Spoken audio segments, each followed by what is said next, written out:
In the darkest days of the Great Depression, one man made a series of audacious financial moves that many considered economic heresy. But what if these weren't just desperate gambles? What if they were part of a hidden playbook for building wealth in a crisis, a playbook that the ultra-wealthy are still using today? Most people remember Franklin D. Roosevelt for his promise of a New Deal and those comforting fireside chats. The history books tell us he launched government programs to put people back to work. But that's not the whole story. Behind the scenes, FDR was operating from a completely different set of rules. He wasn't just managing a crisis, he was running a series of calculated money plays that fundamentally rewired the American economy.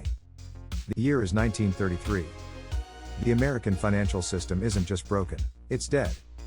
Panicked citizens are pulling their money out of banks at a terrifying rate and stuffing cash under mattresses.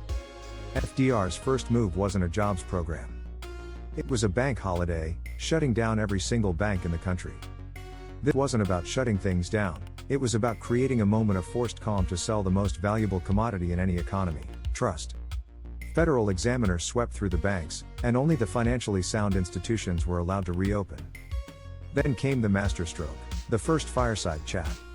FDR spoke like a neighbor explaining a problem over the back fence. He explained that your money was now safer in a bank than under your mattress. When the banks reopened, people didn't rush to pull out more money. They lined up to deposit it. The lesson: the real currency isn't the dollar, it's confidence. Before you make a dollar, you must first secure trust. FDR's next challenge was deflation. The country was chained to the gold standard, which prevented the government from fighting the economic spiral. So, FDR made his most audacious move yet.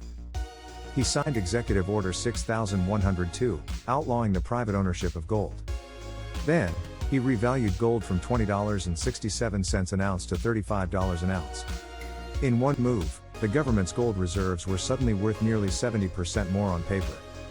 This gave the Federal Reserve the ammo to fight deflation and spark the economy.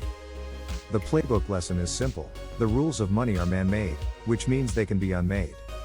The wealthy understand that when a system stops serving them, they find a way to rewrite the rulebook. FDR also knew that a crisis is a terrible thing to waste. The New Deal wasn't just charity, it was one of the greatest strategic investment plays in history. FDR used a crisis to build valuable national assets at a huge discount. Labor was cheap and materials were cheap. He had a paralyzed workforce ready to go. The CCC planted 3 billion trees, the TVA brought electricity to the rural South, and the WPA built roads, bridges, and airports. This was an investment in future productivity, converting idle resources into long-term, wealth-generating infrastructure. Finally, FDR understood that the narrative is the ultimate asset.